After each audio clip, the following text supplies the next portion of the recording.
저는 처남에게 2억을 맡겼습니다. 전 재산이었습니다. 3년 뒤. 그 돈의 흔적은 처남명의 아파트 등기부에 고스란히 남아 있었습니다. 근저당 설정일, 제가 송금한 날짜와 정확히 일치했습니다. 처남 민준을 처음 만난 건 결혼식 전날이었습니다. 아내 소연이 소개해줬을 때 민준은 악수를 건네며 말했습니다. 잘 부탁드립니다. 형부. 소연이 잘 부탁드려요. 그 눈빛이 맑았습니다. 진심 같았습니다. 결혼 5년 차, 저는 퇴직금과 적금을 털어 2억을 모았습니다. 작은 상가를 살 생각이었습니다.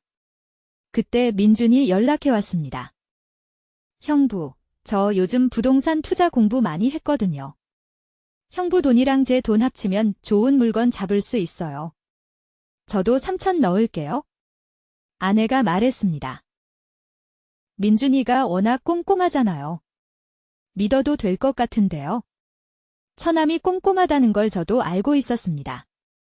몇 년 동안 지켜봤으니까요. 이런 의미 있는 이야기를 더 많이 전하고 싶습니다. 구독과 좋아요가 큰 힘이 됩니다. 저는 2억을 송금했습니다. 처남 계좌로 2019년 4월 3일. 민준 씨, 계약 언제쯤 잡혀? 이번 달 안에요. 좋은 매물 봐둔 거 있어요. 걱정 마세요, 형부. 그 말을 믿었습니다. 믿어야 했습니다. 전 재산이었으니까요. 처음 한 달은 조용했습니다. 연락이 없었습니다. 민준 씨, 계약은 어떻게 됐어? 아, 그 물건이 갑자기 가격이 올라서요. 다른 거 찾고 있어요. 2달이 지났습니다. 민준 씨, 이번엔. 형부, 지금 시장이 좀 불안해서요. 좋은 타이밍 기다리고 있어요. 아내에게 말했습니다. 소연아, 민준이한테 돈 얘기 한번 제대로 해봐야 할 것 같아. 왜요? 민준이 잘하고 있겠죠? 못 믿어요. 그 말이 날카로웠습니다. 뭔가를 찌르는 것 같았습니다. 3달 뒤, 처남이 처음으로 만나자고 했습니다.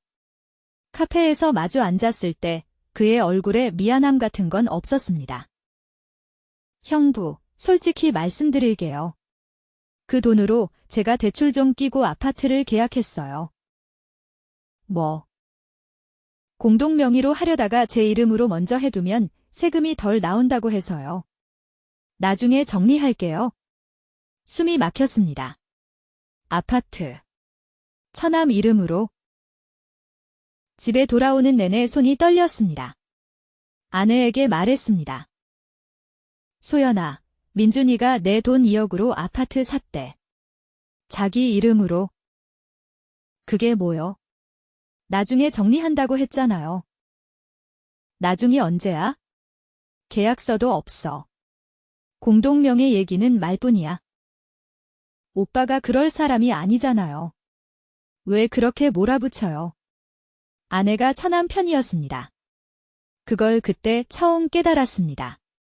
일주일 뒤 직접 등기소에 갔습니다. 처남이 말한 아파트 주소를 알고 있었습니다. 등기부 등본을 뽑았습니다. 손이 떨렸습니다. 근저당권 설정일 2019년 4월 5일, 제가 송금한 날짜 2019년 4월 3일, 이틀 차이였습니다. 이게 뭐야? 아무도 없는 등기소 복도에서 저는 그 종이를 한참 들여다봤습니다.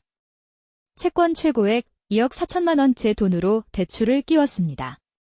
처음부터 그럴 계획이었던 겁니다. 처남에게 전화했습니다. 민준 씨, 등기부 봤어. 내가 송금한 이틀 뒤에 근저당 설정했더라. 형부, 그건 타이밍이 겹친 거예요. 오해하지 마세요. 오해. 2억을 내가 넣은 날짜랑 딱 맞아떨어지는 게 오해야? 형부가 왜 이렇게 예민해요? 가족끼리. 그 말이 칼처럼 들어왔습니다. 아내를 통해 처남과 가족 모임을 잡았습니다. 식탁에 앉아 밥을 먹는데 처남은 웃고 있었습니다. 아무렇지 않게. 아내도 웃고 있었습니다. 저만 혼자였습니다. 형부, 내년에 부동산 좋아지면 그때 팔아서 정산할게요. 언제까지? 1년만요. 계약서 써줄 수 있어? 가족끼리 계약서가 어딨어요? 그 웃음이 소름이었습니다. 저는 아무 말도 하지 못했습니다. 식탁 위 국그릇에 김이 올라오고 있었습니다. 차갑게 식어가는 것 같았습니다. 1년이 지났습니다. 연락이 없었습니다. 처남에게 문자를 보냈습니다. 민준이한테 연락이 없어. 바쁜가 보죠. 1억이 넘는 돈인데 바쁘다고? 왜 자꾸 오빠를 의심해요? 그날 밤 저는 변호사를 찾아갔습니다. 등기부 등본, 은행 송금 내역, 처남과 나눈 카카오톡 대화를 전부 인쇄해서 가져갔습니다. 변호사가 서류를 훑어보더니 입을 열었습니다. 처음부터 이 아파트를 사기 위해 돈을 모은 거네요. 그게 무슨 말씀이에요? 근저당 설정 타이밍을 보면요. 대출 심사 통과 날짜가 송금 이틀 전입니다. 시에 돈이 들어오기 전에 이미 계약이 진행되고 있었어요. 숨이 멎는 것 같았습니다. 그럼 저한테 투자 제안했을 때부터 계획이 있었던 거예요? 그렇게 봐야죠. 소송을 걸었습니다. 아내는 3일 동안 말을 하지 않았습니다. 4일째 밤에 입을 열었습니다. 당신 진짜 할 거예요. 오빠를 법원에 세울 거예요? 소연아, 그게 내 전 재산이야. 가족이잖아요. 가족이 사기를 치면 가족이야? 아내가 울었습니다. 저도 울고 싶었습니다. 재판 과정에서 처남의 카카오톡 메시지가 법원에 제출됐습니다. 처남이 친구에게 보낸 메시지였습니다. 제가 투자 제안을 수락하기 사흘 전에 보낸 것이었습니다. 내용은 단 한 줄이었습니다. 형부 돈 2억 생겼다. 드디어 아파트 계약할 수 있겠다.